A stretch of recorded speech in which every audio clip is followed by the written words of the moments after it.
primero, un gusto compartir un día más de cuarentena con ustedes.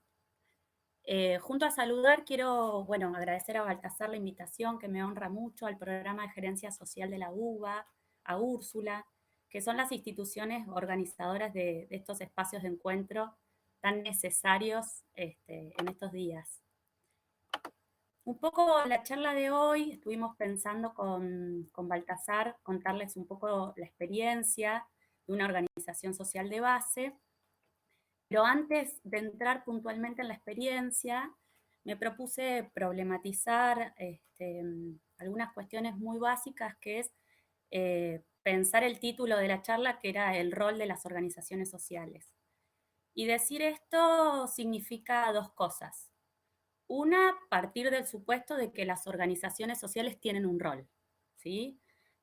Sea social, sea político, sea educativo, sea comunicacional o un poquito de todo, pero que tienen un rol en el entramado de las relaciones humanas. Y en segundo lugar, nos obliga un poco a conceptualizar, a buscar, a investigar qué se ha dicho sobre las organizaciones sociales. Esto se puede llamar algo que se dice el estado del arte de las organizaciones. Todo lo que se ha dicho, se ha pensado, se ha escrito, se ha estudiado el tema, y también lo que no se ha dicho, lo que se ha silenciado. Corrientes de pensamientos, marcos teóricos, prismas epistemológicos diferentes que han intentado iluminar qué son o qué no son las organizaciones sociales. Bueno, antes de estos dos como interrogantes que les quería dejar como instancia, me gustaría contarles un poco desde qué lugar voy a dar esta charla. Y un poco ahí Baltasar hizo una presentación bastante desmedida, como yo digo, que un amigo, pero sí me parece importante retomar algo que uno de los pensadores filósofos austríacos del siglo XX, que me costó mucho en la universidad, que se llama Karl Popper, plantea que un valor muy importante para la comunidad científica es la honestidad intelectual. Es decir, blanquear, dar a conocer, que uno habla desde un lugar, desde una experiencia particular, desde un prisma. Pensar la honestidad intelectual como un código de principios que rige la coherencia de lo que uno reflexiona, pero siempre que habla desde un lugar. Me parece no menor que lo que diga en esta charla o lo que estoy diciendo, compartiendo, va a responder necesariamente a mi hábitus. Y acá nos entramos con otro pensador que quise más en la facultad que Karl Popper, que es Bourdieu, un sociólogo francés también del siglo XX, que habla del hábitus como algo que remite a las formas de obrar, de pensar, de sentir, pero que están originadas por la... ¿Hola? ¿Se escucha? Perfectamente. Ah, porque vi ahí que dice que pasé lo mismo y no se escucha. Ahora sí, perfecto. Ahí va. No sé si me quedé en la parte Estabas con Bourdieu. de Bourdieu.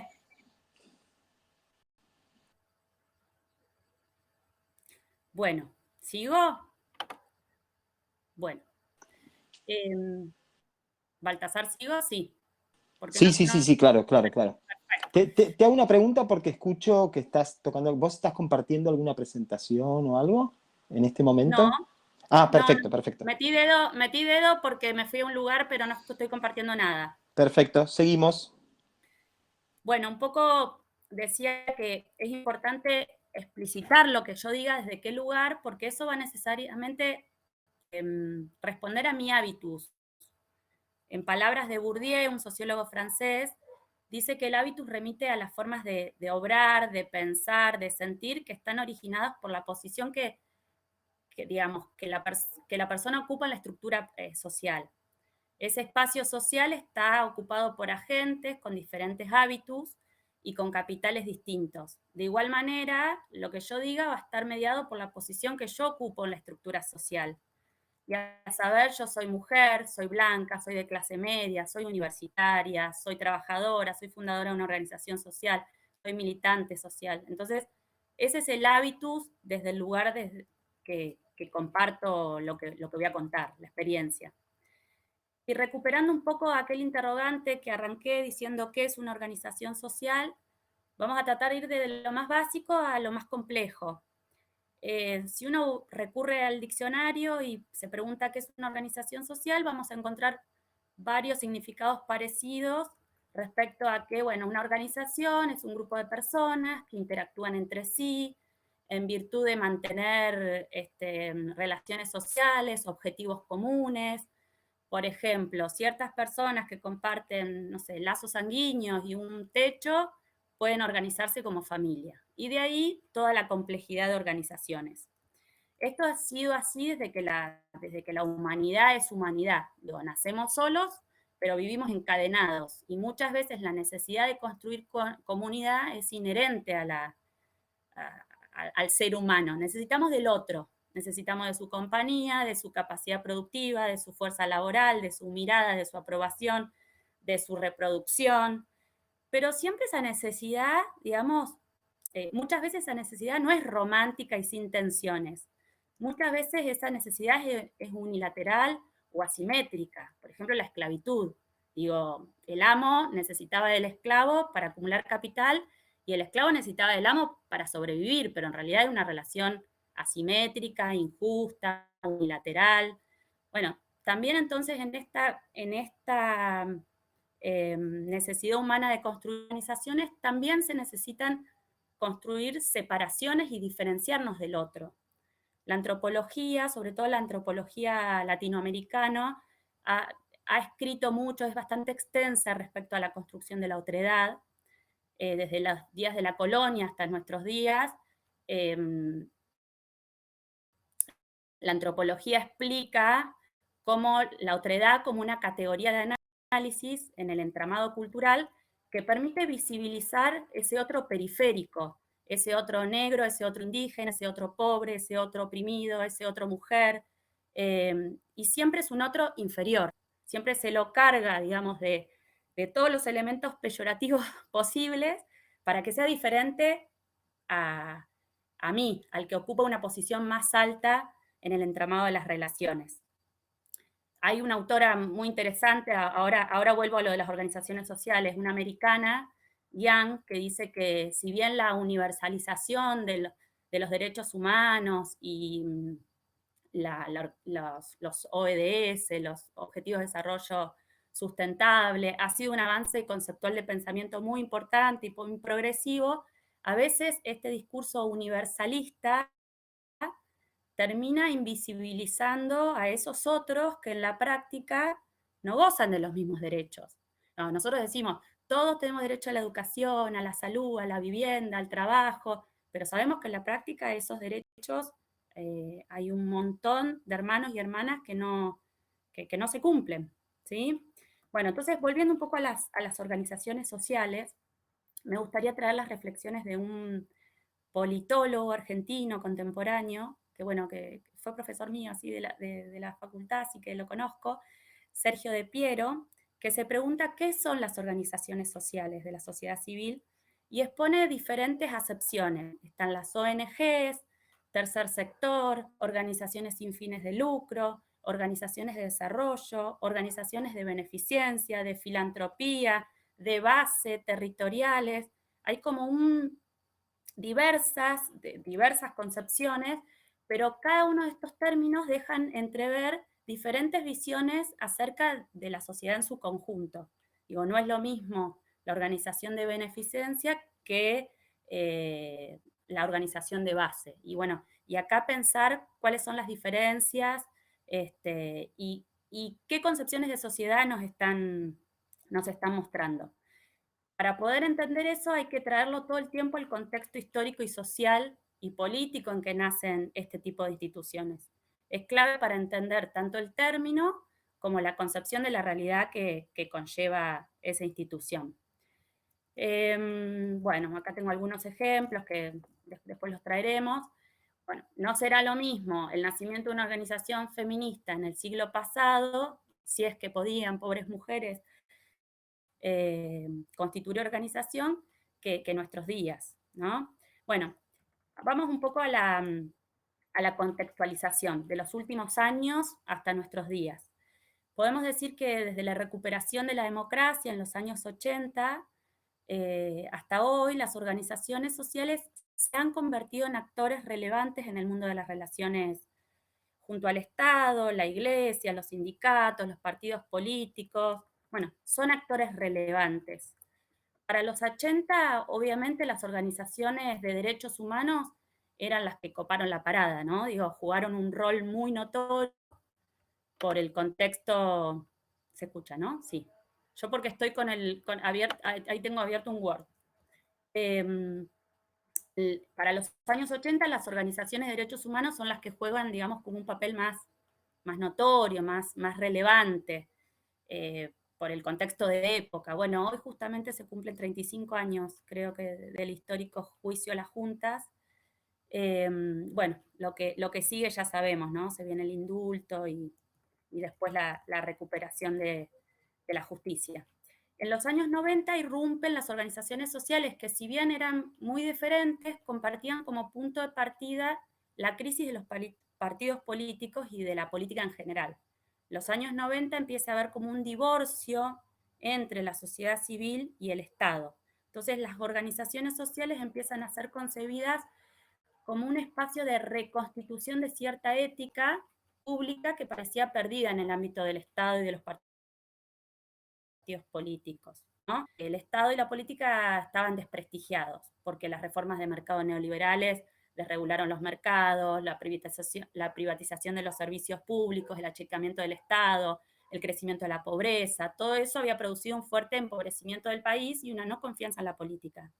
Entonces los discursos que deambulaban entre las organizaciones sociales eran del tipo de, bueno, no participamos en política, no participación electoral, independientes, no perseguimos acumulación de capital, por eso empieza el término ONG, independientes o organizaciones sin fines de lucro, y eso se lo deja como bien aclarado.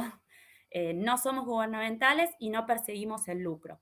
Se produce como un distanciamiento mayor entre la sociedad civil y la sociedad política. Son organizaciones despolitizadas.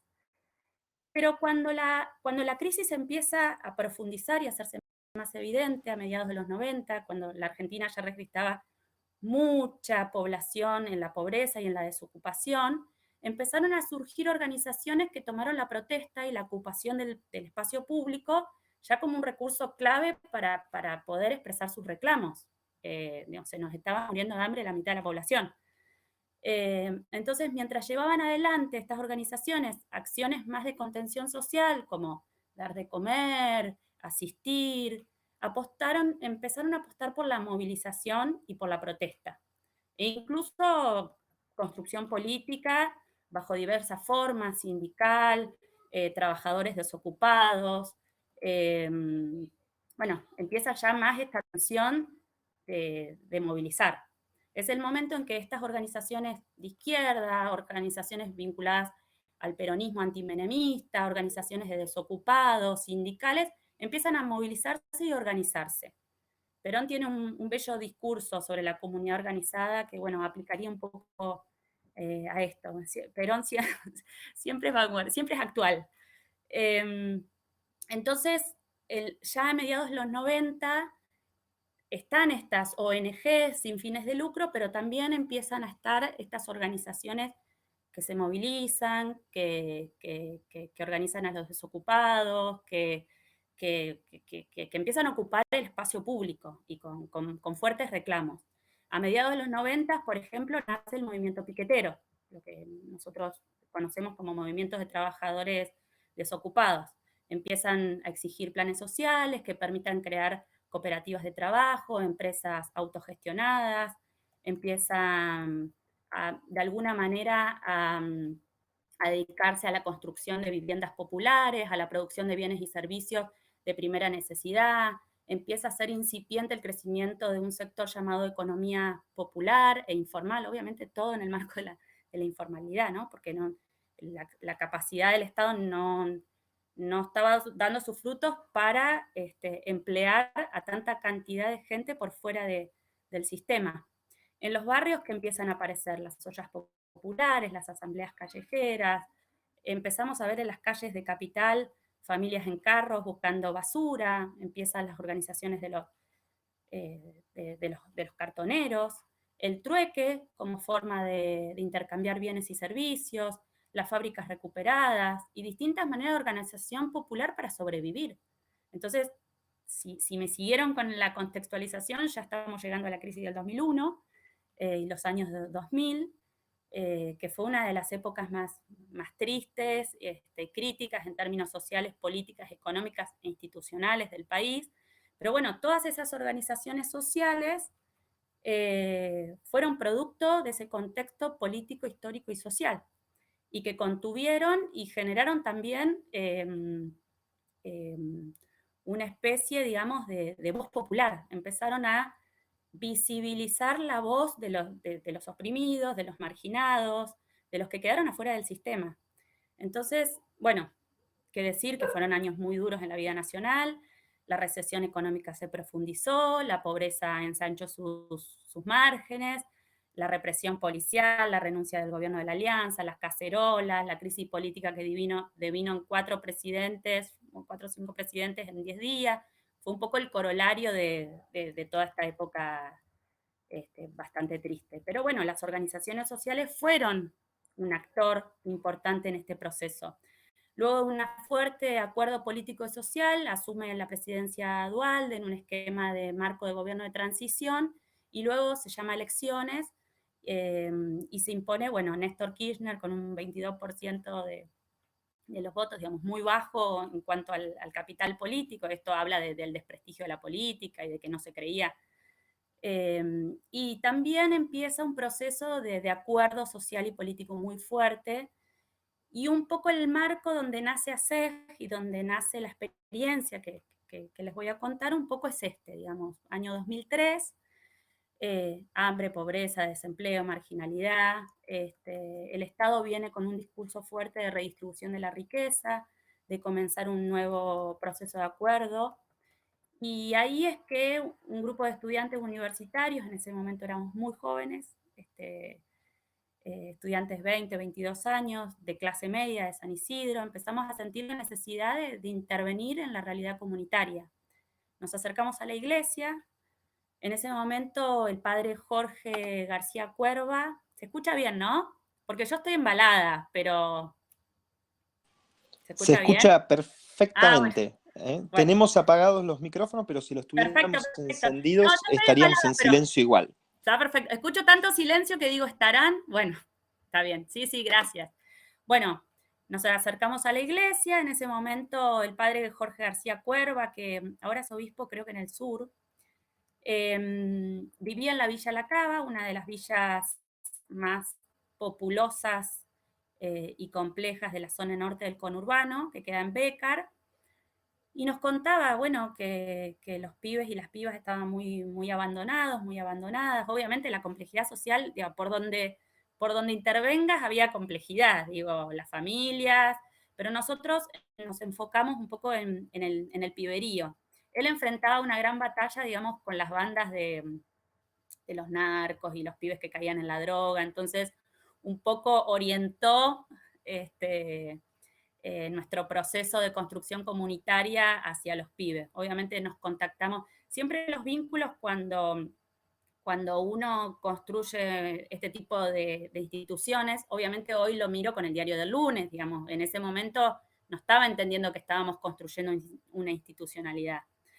Empezamos a contactarnos con familias del barrio, las familias del barrio se empezaron a organizar, ya estaban organizados, bueno, vengan el sábado, vengan los martes, vengan el miércoles, la iglesia te da el lugar, la escuela te abre el patio los sábados, bueno, digamos, un proceso de organización en los barrios, y terminamos sábado a sábado yendo a desayunar, a hacer talleres de educación, de periodismo, de teatro, de murga, de arte, y de sábado a sábado crecíamos de a 20 pibes hasta que llegó un momento en que necesitamos construir institucionalidad para poder darle continuidad. Pues esto lo hacíamos de onda, con los tiempos que teníamos, con los recursos que teníamos, pero vimos que era muy necesario empoderar ese proceso organizativo que se estaba dando, digamos. Nos veíamos sábado a sábado,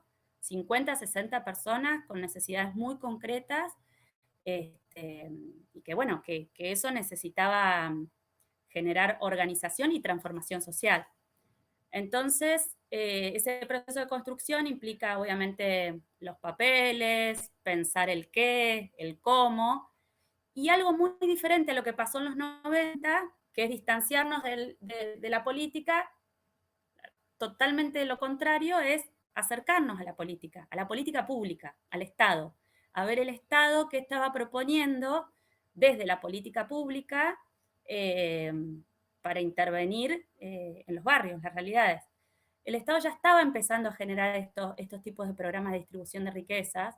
Bueno, de hecho la CEPAL, que es la Comisión para América Latina, Económica para América Latina de la ONU, tiene varias estadísticas respecto a de que de los años 2000, la primera década en toda Latinoamérica, se llevó un proceso de redistribución de riquezas histórico en toda Latinoamérica. Esto no pasó solamente en Argentina, pasó en Argentina, en Paraguay, en Brasil, en Bolivia, digamos, estados muy fuertes que empezaron a generar política pública de redistribución de ingresos y también de capital político, de empoderamiento.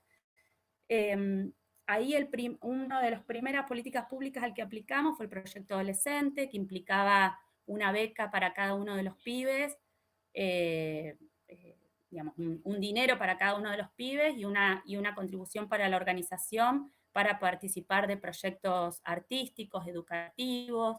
Ahí armamos un documental que se llamó Pibes Rodando, no somos peligrosos, estamos en peligro. Contar un poco, esa fue una de las experiencias más lindas de mi vida como militante.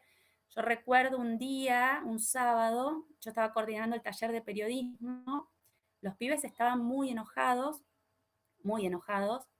les pregunté qué les pasaba y bueno, empezaron a plantear que ellos prendían el televisor y los titulares eran los pibes son todos chorros, los pibes chorros, los estereotipos de la gorrita, el negrito, el barrio, la discusión que rondaba en ese momento, estoy hablando del año 2008, 2007, era la baja de la edad de imputabilidad, iban a buscar un trabajo y decían que era de la cava y no lo llamaban. Bueno, había toda una discriminación social muy fuerte que los medios de comunicación masiva se encargaban, digamos, de exponenciar aún más. Entonces yo les planteé, bueno, ¿qué pueden hacer para contar su realidad? Y ahí salió la construcción de un documental, que fue un proceso larguísimo, como de 3 años, pero que, bueno, lo importante no era el resultado, llegar a la película, sino todo el proceso hermoso que se generó de capacitación en cámaras, en análisis del discurso, de que ellos se repiensen, repensar el barrio. Y bueno, y pudieron contar su realidad, este, de que en el barrio, de que en los barrios populares hay complejidad, hay marginalidad, hay delincuencia, pero también hay esperanza, hay gente hermosa, hay trabajo, hay esperanza. Bueno, todo eso lo pudieron concentrar en ese proyecto documental. Y otro de los proyectos muy hermosos que me tocó participar y que sigo participando es la Red de Emprendedores de la Economía Popular. Pero fíjense cómo esos dos proyectos responden también a un contexto de época, digamos, la época, digo, ASEG, esta organización, según los aportes de Piero, volviendo un poco a la conceptualización, no se trataría de una institución de beneficencia o de filantropía típica de los 90, sino una organización que interviene, que intenta convertir en un actor político al visibilizar a un colectivo excluido, los jóvenes pobres, para dar la voz, las mujeres con precariedad laboral, los desocupados, bueno, a través de la construcción de diferentes estrategias, sea talleres, sea espacios de encuentro, sea el documental, sea la red, priorizando la participación real de la comunidad y convirtiéndolos en actores políticos de su propia realidad. Entonces, ASEC ya no tiene esta relación distanciada que hablamos del Estado, esto de somos independientes, ¿no? La política, sino que somos actores políticos. No es lo mismo político que partidario, ¿eh? Es importante esto aclararlo. No tiene que ver, digamos, con una afiliación partidaria, sino con pensar el Estado como un garante real de los derechos y que es importante que las organizaciones construyan estrategias con el Estado para que eso se convierta en política pública y mejore la calidad de vida de los que más necesitan. A ver, ¿qué más ir contando de hacer? Hace declarativa un poco su postura respecto a la tensa relación entre los jóvenes y los medios de comunicación, convirtiéndola en un conflicto, es decir, vuelvo a De Piero, este tipo de organizaciones las piensa como un movimiento, es decir, contrariamente a las percepciones de otros grupos sociales, aquí el conflicto se presenta como una médula sobre el cual cobran sentido este tipo de organizaciones, de manera que mientras algunas organizaciones, de alguna manera, ante el conflicto lo que hacen es contenerlo, otro tipo de organizaciones, las de base, las territoriales, la idea es agarrar ese conflicto y articularlo socialmente y politizarlo, llevarlo a la agenda pública, llevarlo como un tema prioritario. Digamos, no queremos contener, no queremos asistir, no queremos tapar, queremos llevarlo. ¿Qué más? Estoy así como con la cabeza, tengo muchos recuerdos de esa época. Un poco siguiendo estas reflexiones de De Piero, ASEC podría definirse como una organización también de promoción y de desarrollo, en el sentido un poco que también de Piero plantea que las intervenciones institucionales de este tipo de instituciones y sus metodologías están un poco orientadas a promocionar la capacidad y el poder de estos sujetos, ¿sí? Promoviéndolo como sujetos políticos y de derechos, visibilizando sus voces, sus conflictos, sus nombres, sus apellidos, sus situaciones, su vida. La diferencia un poco entre el enfoque asistencial y promocional estaría fundamentalmente dada por la presencia o la ausencia de esta intencionalidad metodológica. No tienen intención de acrecentarle el poder a estos sujetos, sino, digamos, de asistirlos, de ayudarlos, de darles un plato de comida. Digo, que está muy bien. No estoy haciendo una descripción valorativa, sino que estoy haciendo una descripción metodológica y de estrategias de este tipo de organizaciones para entender que si bien decimos organizaciones sociales como un paraguas, hay diferentes acepciones y hay diferentes conceptos de la realidad. Uno de los lugares privilegiados de este tipo de organizaciones, sea de base, territoriales, como lo es ASEC, es el barrio. Digo, el barrio es como la médula espinal de este tipo de organizaciones. No es solo presentado como un territorio, sino como un espacio histórico y cultural, donde transcurren los conflictos, las esperanzas, las vivencias, el entramado de relaciones, y esto todo el tiempo el documental lo traía, ¿no? Lo traía y lo llevaba. Nací en el barrio, veo cosas buenas, veo cosas malas, los chicos en la droga, la delincuencia, cosas buenas, la gente que sale adelante, que sale a trabajar, a ganarse el pan, la solidaridad, el proceso comunitario, esto de que salimos y nos conocemos todos y jugamos y que somos solidarios, el poder de la capacidad de generar comunidad. Bueno, un poco en conclusión, para ir cerrando y si quieren abrimos un poco a las consultas. Las organizaciones sociales concebidas en el territorio desde este prisma de base, tienen como objetivo la transformación de la realidad, no la asistencia ni la contención, sino la transformación de la realidad en algo mejor. Y el proceso de convertir en transformación de la realidad implica tensiones, porque uno de alguna manera compite por los recursos materiales y simbólicos de otros grupos y implica romper las bases del statu quo para que mayor cantidad de ciudadanas y ciudadanos amplíen sus derechos. Y en estas tensiones, el Estado, la Iglesia, los sindicatos, los partidos políticos, otras organizaciones sociales son claves para disputar el sentido. medios de comunicación también son otros factores claves. Bueno, más o menos esa es la idea de la presentación de hoy. Si quieren podemos abrir a preguntas, a consultas, si quieren saber sobre las experiencias puntuales. Yo les puedo compartir material de la organización, pero realmente yo no quería que fuera, digamos, una charla propagandística de la organización, sino, digamos, que pensemos juntos esta urdiembre de posibilidades y pensar históricamente el nacimiento de las organizaciones sociales y que hay muchas posibilidades de organización social. Josefina, muchísimas gracias por tu presentación. De verdad que es realmente muy útil y algo que sucede es que a medida que van pasando los años, 2001 va quedando demasiado atrás para los estudiantes de esta materia, ¿no? Claro. Entonces, seguramente la mayoría de todos ustedes que están escuchando en este momento, tal vez no recuerden con mucha frescura lo que fue 2001, pero fue algo tan impactante como por ahí hoy nos está impactando esta La situación, pandemia, ¿no? sí, sí. De aislamiento social, ¿no? De la pandemia.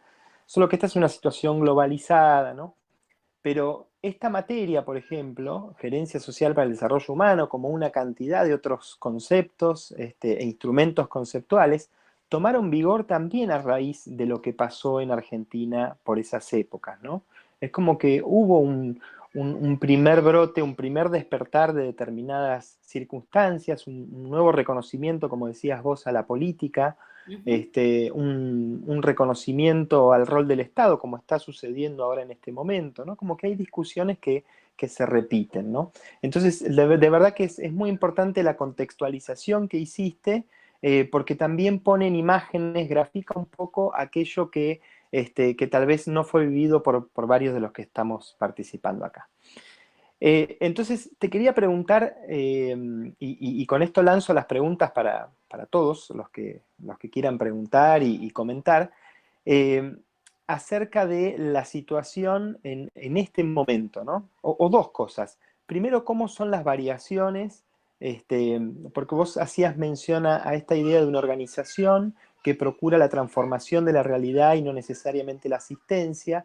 Bueno, eso cómo va variando de acuerdo a los diferentes roles que va adoptando el Estado con los distintos Ujú. gobiernos. Esa sería una pregunta. Y la otra pregunta sería, bueno, ¿qué pasa ahora? ¿Qué pasa ahora que estamos con este aislamiento, que los barrios están súper complicados porque Ujú. la logística de la comida es compleja, que Ujú. se está aceitando ahora, porque el tipo que tenía changa, la mujer que tenía changa ahora no la tiene?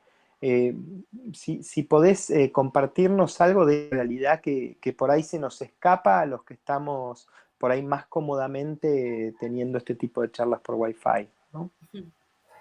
Bueno, un poco en esas transformaciones que vos consultás, nosotros cuando arrancamos, que les estaba contando con los pibes, un poco arrancamos con dos estrategias muy importantes, que era la comida. Digo, nosotros los sábados nos juntábamos a desayunar muy fuerte, en el medio un taller y después a almorzar. La comida, digamos, por la situación dramática que atravesaban los barrios, era un poco, eh, digamos, la gran necesidad que atravesaban los barrios. Obviamente que el arte, el espacio educativo, el espacio de contención que nosotros queríamos ir construyendo con la comunidad era muy importante, pero siempre mediado por la alimentación, porque realmente no había para morfar en los 2000. Y nosotros vimos cómo el proceso de, eh, de la política pública, que se empezaron a generar programas de redistribución del ingreso y de la riqueza, como programas educativos, programa, la UH, la Asignación Universal por Hijo, que implicó algo económico y algo sanitario, y la devolución, digamos, la reincorporación de un montón de pibes y pibas a la escuela, justamente por la asignación, las becas Progresar, el Conectar Igualdad, las universidades públicas. Se empezó a generar un montón de programas de acceso a la educación, al trabajo. La red de emprendedores de la economía popular nuestro, empezamos a tener microcréditos a tasa cero que daba el Estado y generaban microemprendimientos. Se empezó a generar cierto bienestar en los sectores populares y esos espacios que antes eran comedores o merenderos únicamente, se empezaron a transformar en centros comunitarios donde ahí la educación, el proyecto productivo, empezó a tener mucho más fuerza que la alimentación. La alimentación empezó a ser un poco la marginalidad. Te diría que una de las organizaciones con mayor reputación en este tema, que es Red Solidaria, publicó algunos índices diciendo que entre 2009 y 2010 prácticamente la Argentina había alcanzado la pobreza cero. El hambre cero, no la pobreza cero, dije cualquier cosa, el hambre cero. Eso implica, digamos, que ese proceso digamos, de necesidad muy básica, bueno, lo estábamos empezando a superar. Y en ASEG nosotros lo vimos reconvirtiendo los espacios. Esos espacios que antes eran merenderos y comedores, nosotros tenemos 4 centros. Los transformamos en 4 centros comunitarios. Comunitarios donde hay talleres de lunes a viernes, donde hay espacios de capacitación, donde hay, bueno, arte, música, todo es creación y contenido. Y obviamente hay una merienda, hay una copa de leche, pero dejó de ser de alguna manera digamos, la necesidad más básica. Después, con los últimos años, la realidad es que la política se volvió a distanciar de las organizaciones sociales. De hecho, hubo de alguna manera una visión bastante peyorativa del rol que ocupábamos las organizaciones sociales, sobre todo las de base, cierta desconfianza respecto a cómo manejamos los fondos o el trabajo que hacemos. Hubo como un desprestigio del rol de las organizaciones sociales y obviamente con un discurso de un achicamiento nuevamente del Estado, bastante parecido a lo que pasó en los 90, digamos, que el Estado gastaba mucho, entonces había que ahorrar y en ese ahorrar había que ajustar y los ajustes obviamente, bueno, había que hacerlos por algún lado, entonces se bajaron programas, se dejaron de dar las computadoras, bueno, digamos, se bajaron programas esenciales como el Conectar Igualdad, los presupuestos a las universidades, los presupuestos a las ONGs, los subsidios fueron cada vez más magros y cada vez con mayor control. Y eso realmente las organizaciones de base, haces porque ya está cumpliendo 15 años, pero hay organizaciones de base que tal vez no tienen esa ingeniería legal e institucional de tener los papeles al día, de tener cuentas bancarias, de tener todo al día en la FIP, digamos, todo ese proceso que tal vez es una señora que abre su casa y arma un comedor, como pasó muchísimo en estos últimos años, bueno, no aplicaban ayudas del Estado. Entonces hubo un deterioro en los últimos años, hubo un deterioro social, educativo, económico, se resintió obviamente en el empleo, y eso implicó también volver a foja cero, digamos, empezar de alguna manera a resignar los espacios de capacitación, de talleres, y volver a fortalecerlo.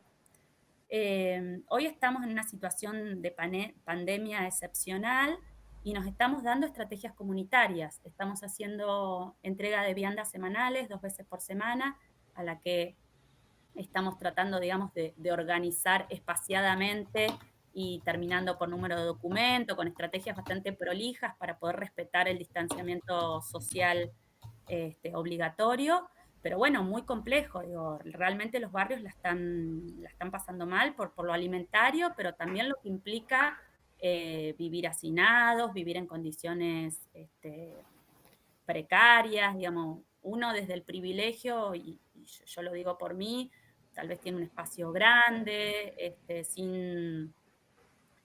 digamos, sin tantas restricciones, pero bueno, También en algunos barrios están haciendo como una cuarentena comunitaria, digamos. Hay como una especie de que la frontera se empieza, la frontera de su propia casa se empieza a desdibujar y hay como un esquema de desdibujamiento. De todas maneras, los estados, sobre todo los estados comunitarios, que son las municipalidades, las intendencias, están muy presentes, la provincia también, hay mucha entrega de mercadería, han hecho muchas estrategias y articulaciones con las escuelas públicas. Por eso es importante recuperar estos discursos que vos hablabas, Baltasar, de cómo se está de nuevo revalorizando la política. Digo. Es importante tener escuelas públicas abiertas que hoy puedan asistir alimentariamente a las comunidades. Es importante que la salud pública funcione, tener hospitales, tener salud pública de calidad para todos y a todas. Pero digo, estos discursos hace no más de un año atrás estaban realmente en discusión y con un alto aprobación social y popular, digamos, no es que lo decía el gobierno, lo decía el gobierno, pero lo mucho, un sector muy amplio de la sociedad. Bueno, no sé si ahí más o menos contesté este proceso de los últimos 4 o 5 años. Pero hoy por hoy, ASEG tiene 4 centros comunitarios en La Cava, 3 en el Bajo Bulón, 2 secundarios de adultos. Los secundarios de adultos se están haciendo vía virtual. Pudimos asegurar que cada uno tenga su compu. Muchos tienen la netbook que recibieron sus hijos en el Conectar Igualdad, que es un programa que también en la anterior gestión lo dio de baja. Y estamos haciendo algunas asistencias virtuales, si se quiere, tenemos como referentes que tienen como un grupito de WhatsApp con los pibes y las familias para acompañarlos, para contenerlos, para preguntarles cómo están, para ayudarlos con las tareas virtuales, porque las escuelas están trabajando muy bien programas educativos. Y bueno, y después esto de la entrega semanal, 2 veces por semana, viandas bastante fortalecidas.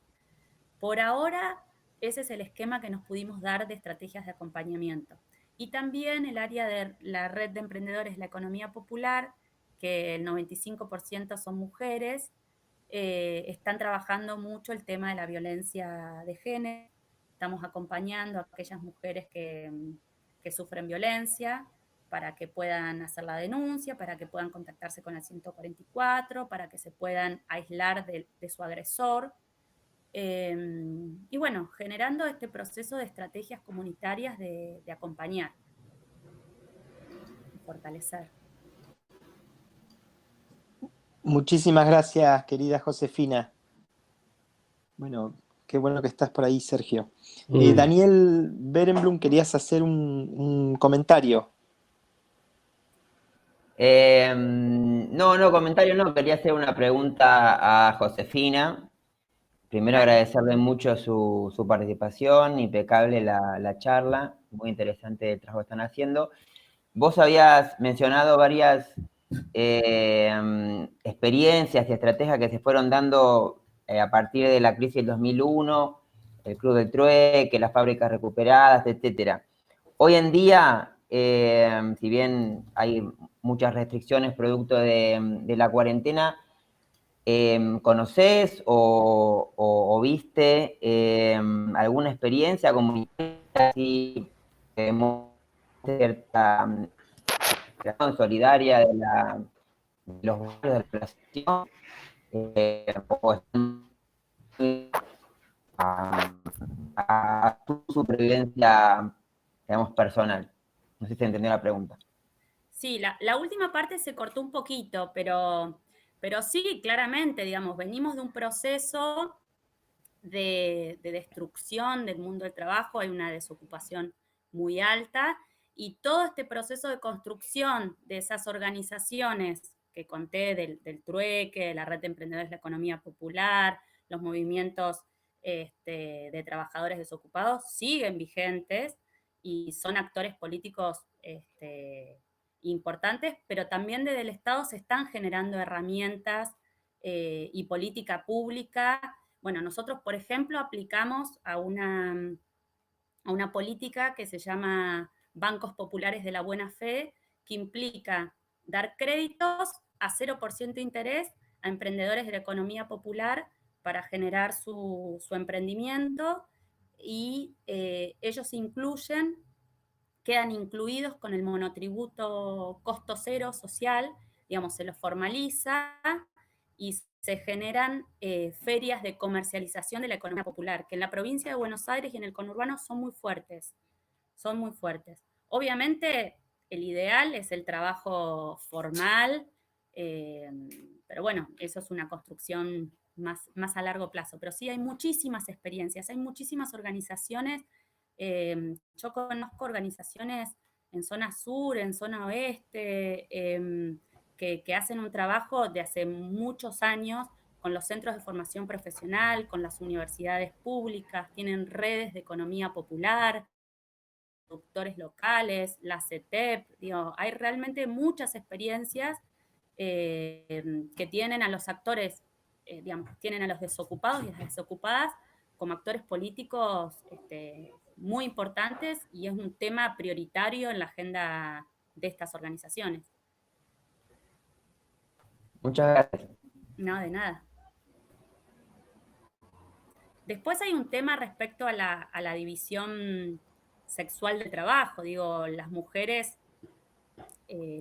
cargan con las peores estadísticas, porque están al frente de las tareas de cuidado y al mismo tiempo son un actor necesario de fuerza de trabajo. Entonces tienen que compatibilizar el área doméstica con el área pública. Entonces también se están construyendo. Yo estuve en la última reunión de mujeres, el encuentro de mujeres que se hizo en La Plata, y se están trabajando a nivel legislativo y a nivel político varios proyectos muy interesantes de políticas de cuidado. ¿Eso qué significa? Digamos, empoderar a aquellas mujeres que están cuidando el hogar, a los niños, a las niñas, a los enfermos, a los discapacitados, que no están reconocidas ni socialmente ni remunerativamente. Y la gran mayoría son mujeres, y son mujeres jóvenes y pobres. Entonces hay que empezar a construir algún recurso económico que pueda reconocer social y económicamente a esas mujeres. De hecho, nosotros en ASEG, cuando empezamos a hacer algunos talleres, empezamos a ver que la gran participación de mujeres de entre 14, 13 te diría, 13 y 17 años bajaba mucho. Y cuando empezamos a indagar un poquito, era porque estaban al frente de políticas de cuidado, se tenían que quedar con su hermanito, su sobrinito, su vecinito, Entonces ahí empezamos a generar otros espacios de infancia para que las adolescentes jóvenes pudieran participar de las actividades de ASEG. No sé si contesté. Hay un concepto bastante peyorativo, que es el niní, que significa que hay jóvenes, alrededor de 1 millón de jóvenes, no llegan a 1.900.000 jóvenes en la Argentina, que no estudian ni trabajan. Entonces se le dicen niní. Sin embargo, lo que no se reconoce es que, está bien, no estudian ni trabajan en el sistema formal, pero hacen algo de su vida, van a organizaciones sociales, que no es un estudio formal, y trabajan en la changa, trabajan en las políticas de cuidado. Alrededor del 95% de esos ninis son mujeres, y son mujeres dedicadas a las políticas de cuidado, que no están reconocidas social ni económicamente. Entonces ahí el problema no son los ninis, es la política pública que todavía no llegó a reconocer que trabajan en el sistema informal y que estudian en el sistema informal. Estudian, digamos, una actividad, digamos, educativa no formal. Buenísimo. Te hago una preguntita más, si no te molesta, Josefina. No me molesta. Vos venías hablando un poco del proceso de revalorización de las organizaciones sociales. Hoy en día creo que están cumpliendo una función clave, vital, justamente para sostener la vida, valga la redundancia, de muchísima gente en la necesidad. ¿Vos pensás que, esperemos que dentro de muy poquito, cuando pase esta crisis, esta pandemia, que ¿qué lugar van a ocupar estas organizaciones que hoy en día están siendo tan necesarias y reconocidas? Mirá, yo no sé, se me mezcla el pensamiento con el deseo. Yo deseo que empiece a pasar esta transición de la que hablaba, que dejemos de contener y de asistir, que es una labor importantísima porque hay que dar de comer, hay que contener, y que podamos transformar justamente, pasemos a la etapa no de la necesidad, sino de la transformación y la de generar espacios de participación, de capacitación, de empleo real, digamos, podamos transformar la realidad para mejor, digamos, que no asistamos y que no resolvamos la parte alimentaria. Deseo que pase lo que más o menos pasó en ese proceso que conté de los 2000 en adelante, que al principio era la marginalidad, el hambre, la desocupación, y que después la redistribución de riquezas a través de políticas públicas reales y concretas conviertan estos sectores populares ya no en quienes hay que alimentar, sino que ellos sean parte beneficiaria como sujeto de derecho de la política pública, del empleo, que accedan a las universidades, que accedan al trabajo formal, digamos, y que sean conductores también de las organizaciones.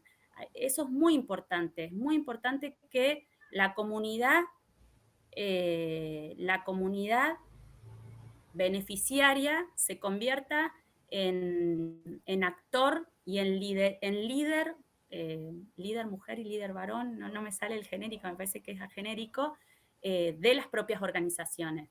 Es importante que una piba de la Cava sea sindicalista, sea funcionaria, sea directora de una organización social, sea rectora de una universidad. Es importante transformar la realidad y mover el statu quo. Entonces, yo espero que pasemos de la fase de precarización absoluta, que es dar de comer, digo, volvimos a foja cero, a un rol de transformación real. Sobre eso te quería preguntar, Josefina, ¿cómo estás? ¿Cómo estás? Tiempo. Sí, Bien. 1 años. Con Josefina nos conocimos yo Sí. trabajando de periodista y vos seguramente en alguna de estas etapas de militancia. Sí. Seguramente aprendí algo de tu sensibilidad en aquella época. Justo hablabas de los liderazgos. ¿Cómo crees que esta etapa nos da la posibilidad de pensar en liderazgos renovados, más transversales, quizá menos personalistas, más mujeriles? Bueno, ahí de nuevo digamos, la respuesta, no sé si es lo que pienso, sino un poco se juega el deseo. Creo que el movimiento feminista, y esto lo vimos la clase del jueves pasado con Lucila, que dio una linda presentación, el movimiento feminista se ha convertido en un actor, más allá de que es un movimiento diverso, con muchas expresiones, incluso algunas expresiones que se tensan entre sí, sí ha logrado convertirse en un actor político y social muy importante, y eso implica que esos liderazgos puedan llevar a más mujeres a convertir en ley y a ocupar lugares públicos. El tema es que a mí yo lo que veo y me preocupa es que seguimos siendo mujeres de clase media. Me parece que el movimiento feminista ha logrado ser transversal respecto de las clases y los pensamientos, pero todavía los liderazgos los seguimos ocupando con ciertas excepciones, ¿no? Pero digo, los seguimos ocupando mujeres blancas de clase media, con cierta posibilidad de llegar a espacios de liderazgo. Y eso lo veo con preocupación. Un poco la política va hacia eso, digo, vos ves Estados Unidos, Europa, digo, los líderes son personas muy ricas, blancas, de clase media, poco representativas de las comunidades que representan. Entonces yo lo que veo a nivel feminismo es que como movimiento tiene mucho potencial, pero me preocupa que no haya un debate profundo respecto a quiénes llegan. Bien. Digamos, que haya mayor diversidad y representación en base a quiénes llegan. Yo deseo que llegue una piba de la cava, digo, más allá de que soy consciente que tengo más posibilidades yo de llegar que de ella, ¿se entiende? Digamos, el proceso de deseo y de lo que pasa. Así es. Muchas gracias. No, de nada. Bueno, están abiertas las preguntas. A ver si se ponen las pilas, pueden hacer preguntas, comentarios, activen el micrófono o escriban en el chat, ¿eh? Pero mejor micrófono. Hola, Josefina. ¿Qué ¿Qué tal? Soy Lucila. Hola, Lu. Estuve escuchando toda la charla, me pareció súper interesante el trabajo que hacen desde AFE. La verdad que me dieron muchas ganas de ver el documental del que hablaste y de investigar un poco más lo que hacen, porque me pareció recontra interesante. Y por otro lado, no sé, en realidad es más una reflexión compartida quizás que una pregunta lo que voy a hacer. Me pareció que muy interesante esta cuestión, este recorrido que vos hiciste acerca de la relación de la sociedad con la política, de cómo se considera la política y de cómo en los años 80 hubo como un alejamiento de la política y que eso de alguna manera históricamente se vuelve a repetir, ¿no? Y volvió a suceder hace unos años, quizás de otra manera. Y también me interesó mucho esta cuestión de lo problemático que es eso, porque son discursos que conviven, ¿verdad? El hecho de valorar la política y el hecho de tratar de enemistarse de la política, como, bueno, lo han demostrado hace pocas semanas también algunos eventos sociales. Y por otro lado, también esta cuestión que vos rescatabas del movimiento feminista, esta observación súper interesante que haces de que en general las líderes son líderes que surgen de la clase media, y eso es una cuestión problemática que creo que el feminismo hacia adentro tiene que trabajar muchísimo. Totalmente. Y también esto que vos decís de los diferentes enfoques desde los espacios de poder acerca del feminismo, es decir, las mismas por ahí diferencias y tensiones que se ven en el movimiento feminista también se reproducen en los espacios de poder. ¿A qué me refiero con esto? Recordaba un proyecto de ley que está circulando por ahí, no me acuerdo ni quién lo estaba por presentar, pero había un proyecto de ley respecto de las políticas del cuidado, precisamente que vos comentabas, en el que se promovía el teletrabajo para aquellas mujeres que ocupaban de cuidar a alguien, algún familiar, ya sea los niños o alguna persona enferma de la familia. Lo interesante es ver cómo a veces desde las mejores intenciones, con distintos anteojos para ver la realidad, se producen proyectos que se pueden enmarcar dentro del feminismo y sin embargo están destinados, por ejemplo, este proyecto del teletrabajo, a personas que tienen acceso a Internet, por ejemplo, de constante acceso a Internet. Entonces, creo que eso compartirte un poco. Está muy buena tus reflexiones, pero eso es producto de que no llegan todos. Entonces, esas políticas públicas las estamos pensando desde este mediocentrismo de lo que vos planteás, mujer de clase media que tiene acceso a Internet. Como llegan esas personas, las piensan de esa manera. Todo el tiempo reproducimos digamos, nuestras propias categorías de análisis, nuestras propias categorías materiales de existencia. Entonces, yo veo eso en el peligro del feminismo, que para mí tiene un potencial enorme y llegó para quedarse, pero que todavía se debe, o nos debemos, porque yo me siento también parte, una fuerte crítica hacia adentro de que tienen que llegar otras pibas y otras expresiones, porque para pensar la política pública tiene que haber muchos ojos, muchas miradas. Hay que pensar el que no tiene internet, hay que pensar el que no tiene la computadora, o hay que revalorizar la política pública para que todos tengamos internet, para que vuelvan los programas de distribución de ese tipo de riqueza. Digo, hoy una computadora es distribución de riqueza. Es información, es poder, es conexión, es voz. Entonces, todo eso, todo el tiempo está en tensión. Pero está buenísimo preguntárnoslo. Por lo menos nosotros hacemos el ejercicio de cuestionarlo. Digo, solo sé que no sé nada. Es importante estar en continua tensión. Sí, tal cual. Totalmente de acuerdo. Gracias a vos. Nicolás.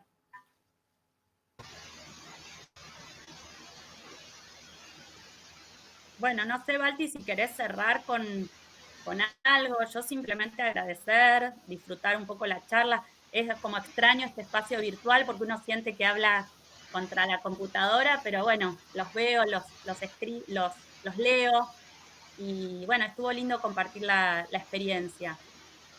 Espero que les haya quedado claro. Mira, la verdad, me encantó, me encantó. Me gustaría ver si hay alguna pregunta más o comentario más antes de terminar, porque escuché que se abrieron micrófonos y luego se apagaron. Entonces, Hola, que no haya Balti. timidez. Yo, Ahí vamos. Nicolás, soy. Quería hacerle una pregunta que es algo como muy, muy particular que me parece importante a veces identificar los momentos o las características importantes que hay que tener para pasar desde, obviamente, cuando que ella misma lo dijo, en situaciones que lo más importante era capaz que los chicos tengan su plato de comida o las necesidades básicas satisfechas, ¿en qué cosas puntuales hay que estar atento para para no encerrarse en eso y pensar en poder brindar las herramientas para que esa situación real, que como dijo ella, se modifique más que nada? Me parece como algo muy importante para no caer en ese asistencialismo que obviamente está bien, pero es como que no termina de cambiar la realidad, me parece.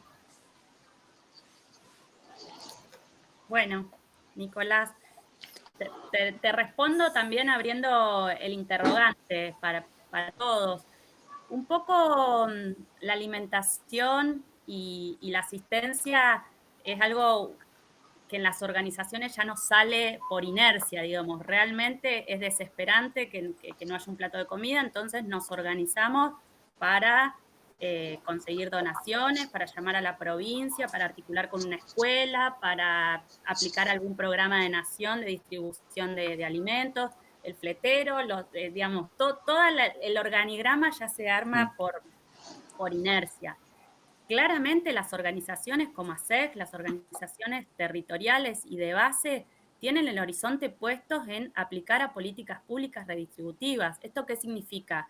Digamos, hacer la merienda, hacer el desayuno, hacer el almuerzo, pero poner la energía y los equipos puestos en buscar políticas públicas, articular con el municipio, con la provincia, con la nación, para ver qué programas hay en educación, qué programas hay en el Ministerio de la Mujer para fortalecer a las mujeres en situación de violencia. Estamos todo el tiempo buscando, por eso las computadoras, digamos, acceder a la información es poder, las computadoras, la red de relaciones, el ejercicio de aplicar a proyectos, de escribir un proyecto, digamos, todo eso implica tener el foco en la transformación social. Y en esa escritura de proyectos participan nuestros pibes. Muchos de nuestros pibes y pibas cuentan mejor el proceso de organización que tal vez que lo estoy contando yo. Cuentan cómo van a un taller, bueno, eso se escribe, se presenta, se empieza a ocupar espacios de participación. Nosotros participamos del Consejo Local y el Consejo Provincial de Promoción y Protección de Derechos de los Niños, eso nos reunimos todos los viernes. Ocupamos el espacio educativo en La Plata también de los FINES. Los FINES es un secundario de adultos para terminar el secundario. Hemos graduado mujeres de 73 años y bueno, ha sido una felicidad. Hasta pibes de 18, 19 que no pudieron terminar el secundario porque trabajaban o algo, y bueno, y terminaron haciendo... Estamos todo el tiempo articulando con diferentes áreas del Estado, buscando política pública, y digamos, aplicar a política pública. Yo creo que pasa, digamos, yo creo y las organizaciones sociales creemos que pasa por ahí, por construir política con el Estado a través de la distribución de riqueza. Cuando digo distribución de riqueza es que te llegue la computadora, pero que te llegue también la posibilidad de terminar el secundario y acceder a la universidad. Yo también trabajo, tengo la felicidad y el privilegio de trabajar en una universidad pública nacional, estas nuevas del conurbano, que se crearon en los años 2000. Esta fue la última que se creó, después no se crearon más universidades. En el 2014 se firmó la ley de creación y empezaron las actividades en el 2016, y el 80% de nuestros estudiantes son primera generación que accede a la universidad. Es decir, pibes y pibas que tienen sus padres, sus abuelos y toda su generación para atrás que nunca fueron a la universidad. Porque no pudieron, digo, porque, bueno, ahí debe haber un porcentaje que no quiso o que no fue una elección, pero realmente que la política pueda dar respuesta a ese sector social, a esos sectores populares que no podían acceder a la universidad, eso es distribución de riqueza. Perfecto, perfecto. Sí, sí, más que nada porque también entiendo que el cambio se ve en que esa misma persona que pudo acceder a sus estudios y tener más herramientas, también va a cambiar su entorno, y eso es como que potencia el cambio social que se genera a futuro y que se piensa a futuro. Es como que cambia la realidad suya y la de todo su entorno. Totalmente. Mejora la calidad de vida propia y la de su entorno más inmediato. Exacto. Esto no es criminalizarle a la pobreza, no es sacar al pibe de la villa y mejorarle la vida y transformarlo en un pibe clase media. No, esto es transformar colectivamente la comunidad y que ellos mismos sean actores de cambio para su propia comunidad. Que las organizaciones sociales le demos las herramientas y el poder. Esto es muy... marca mucho la diferencia entre las organizaciones de beneficencia y filantropía, que contiene y lo deja calladito y le da el plato de comida, que de alguna manera o no salga a robar o no sea un actor peligroso para la sociedad. Esa es una concepción, y otra concepción muy diferente es darle el poder, darle la voz, darle el título universitario para que cambie su propia realidad y la de su comunidad. Perfecto, exacto. Muchas gracias. Bueno, Hola. una vez más. Sí. Ahí está, Melina, ¿verdad? Sí, sí. Avanti. Vale. Hola a todos. Quería hacer un comentario respecto a algo que dijo Cristina, que aparte de reconocer el trabajo no remunerado de las mujeres, también hay que apostar a reformar la responsabilidad por la familia que siempre recae en la mujer. Absolutamente. Me parece importante también que se empiece a abordar eso en las escuelas, explicándole a los chicos que no es la madre la que tiene que lavar, la que tiene que estudiar. Absolutamente.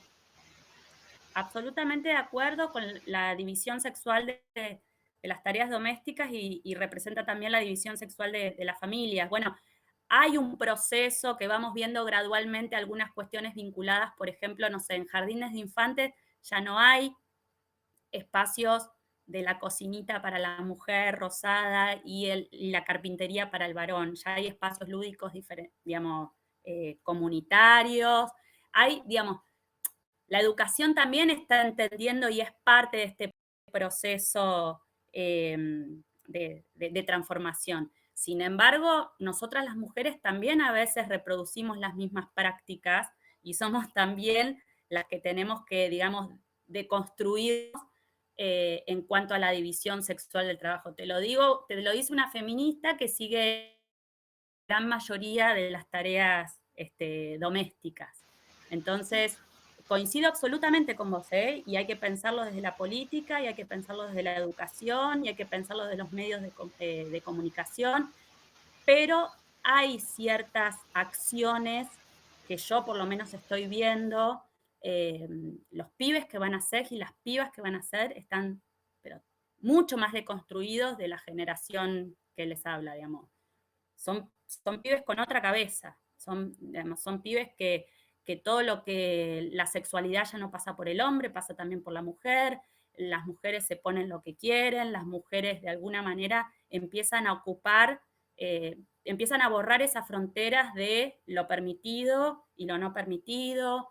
Las parejas, digamos, más jóvenes tienen este proceso de crianza mucho más compartido de los hijos y de las casas, pero bueno, lo vamos viendo con el tiempo, pero me parece importantísimo que la política y las políticas de cuidado tengan eso, digamos, como médula espinal.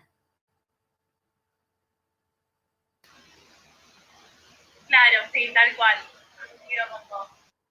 Gracias, Meli. Bueno, qué bueno. Hace unos días Sergio Elguezábal me compartió un artículo que yo lo compartí con varios de ustedes seguramente, de una revista de la UNAM que escribe una escritora feminista acerca de la pandemia, ¿no? Y una de las cosas que resaltaba es cómo esta situación de aislamiento social también visibiliza cierta tarea doméstica que suele estar invisibilizada. Entonces hay una cantidad de personas, hombres, sorprendidos por la tarea que es estar limpiando todo el tiempo, ¿no? Como si fuera algo que es una cuestión de ahora, ¿no? Claro. Pero lo cierto es que eso es siempre, ¿no? Entonces tal vez nos anota un puntito a favor esta situación de estar conviviendo y nos ayuda a comprender un poquitito más también el trabajo en términos amplios, ¿no? El trabajo en términos amplios. Lo que también nos hace valorar ciertas políticas públicas, como el haber reconocido al ama de casa como una trabajadora para la jubilación, ¿no? Iba a decir eso, digamos, uno de unos procesos que la política reconoció a la mujer y ha sido las jubilaciones de ama de casa y el blanqueo de empleadas domésticas, digamos. Correcto. El blanqueo es una palabra horrible porque significa algo binario con la negritud, sino, digamos, la formalización de las empleadas domésticas. Hay 3,5 millones de empleadas domésticas en la Argentina, digamos, que antes no estaban reconocidas formalmente por las familias, digamos. Había, digamos, toda una reproducción social discriminatoria fuertísima. Han sido 2 políticas muy importantes, la jubilatoria de amas de casa y el reconocimiento de las empleadas domésticas. Punto a favor para el feminismo en general, ¿no? Bueno, y no digo al feminismo y a la política. Totalmente, no, pero digo al feminismo en tanto movimiento disruptivo que nos ayuda a todos, que nos interpela desde todos lados, ¿no? Todo el tiempo. Entonces, bueno, Josefina, te agradezco muchísimo. Bueno, la verdad que cumpliste con la honestidad intelectual que mencionabas al principio, nos diste un panorama del estado de arte de las organizaciones, qué fue escrito, qué fue dicho sobre las organizaciones. También cumpliste en darnos esa concepción de que, o confirmar ese presupuesto de que las organizaciones sociales tienen un rol, que efectivamente lo tienen, que ese rol social a su vez tiene un correlato que es político, lleva un discurso que es un mensaje muy poderoso. Y en ese sentido, la verdad que a mí siempre me gustó desde que te conozco y conozco la experiencia de ACES, que no es hace tanto. Les cuento a todos, nos conocimos en la Universidad Nacional de Hurlingham, ¿no? Que ella trabaja ahí, es la directora de Relaciones Internacionales, que agrega un dato que ella nos dijo de la universidad, y es que en 2015 empezó a funcionar y tiene 20.000 estudiantes. O sea, no es que se crea una universidad en el conurbano y algunos, no, 20.000 estudiantes, o sea, es realmente de una magnitud importantísima. A mí me gusta este tipo de concepción de la organización social que vos nos traes a cuenta, porque muchas veces nos cruzamos con ese discurso de, no, nuestro rol es tender a desaparecer, ¿no? Hay mucho de, no, nosotros tenemos un comedor y nuestro objetivo final es desaparecer, ¿viste? Como si, bueno, una vez que se ocupe otro, entonces nosotros le podemos dar la espalda a la sociedad y todo va a seguir funcionando bien, ¿no? Entonces me parece muy importante esta idea de, no, nunca es desaparecer, siempre es mejorar nuestras relaciones, siempre es instalarnos en la construcción comunitaria como un actor clave, ¿no? Esta idea de, bueno, Cuando hay que ocuparse del Morphy, nos ocupamos del Morphy, pero cuando eso está más o menos resuelto, se generan actividades, en definitiva, se construye ese capital social que es fundamental para que podamos tener un modo de convivencia menos ridículo que el que muchas veces tenemos. Así que de verdad te agradezco muchísimo, muchísimo por la charla que nos diste, por dedicarnos el tiempo, y esperamos contar con vos para próximas sesiones de la materia en el próximo cuatrimestre. Cuando quieras, Balta, siempre un placer. Bueno, y gracias a todos también por participar, y todos los que se sumaron por participar, para participar. Hubo gente de varios países también escuchándote, Bueno, así que agradece, recibí mensajes de WhatsApp y todo. Así que buenísimo. después Te te mando. agradecen también las críticas, digamos, todos para mejorar. Bueno, eso queda como tarea, ¿eh? Dale. Le escribimos las críticas para la próxima. Dale. Yo después Bueno. te comparto algún material de la institución para que compartas con... Perfecto, perfecto. Ahí en el chat puse el documental de Pibes Rodando, que está buenísimo, se los recomiendo. Es corto, así que se ve, y muy ágil, así que se ve con mucho entusiasmo. Y después les compartimos entonces el material de ASEG. Bueno, cariño grande y nos vemos. Otro Muchísimas enorme. gracias. Hasta luego. Saludos. Chau, chau. Chau a todos. Bye, bye.